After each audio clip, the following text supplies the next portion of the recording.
I made cauliflower the other night, barbecued with melted cheese as a topping.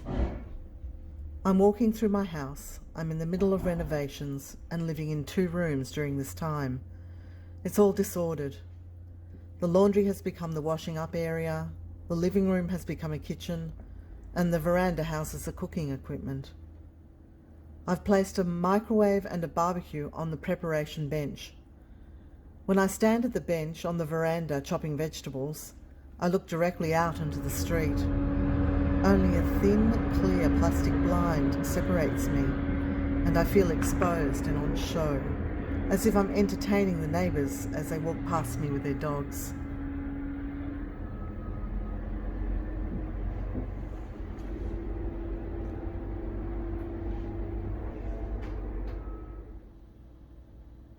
I made cauliflower the other night, barbecued with melted cheese as a topping. When I was around 20, a former boyfriend rang and asked me if he could pass on my phone number to a friend of his whom I hadn't met, but who had expressed interest in meeting me. I said yes, and his friend rang me and asked me out to dinner and arranged to pick me up.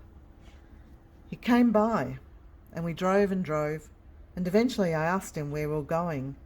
He said a restaurant in Dandenong. We both lived in Caulfield, so I figured he must have loved this restaurant.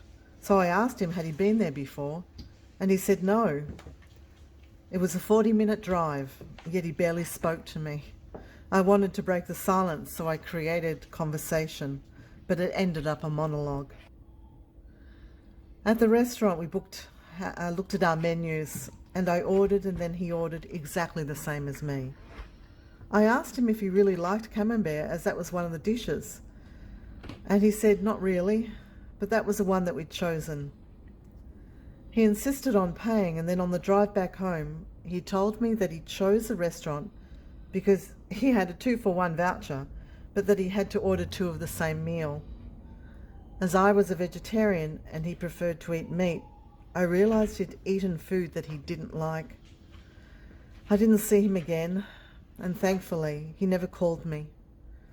Several months later, I heard that he'd been depressed for a long time and had committed suicide. I'm reminded of him sometimes when I make a dish with melted cheese. I'm thinking about him more now since the renovation started.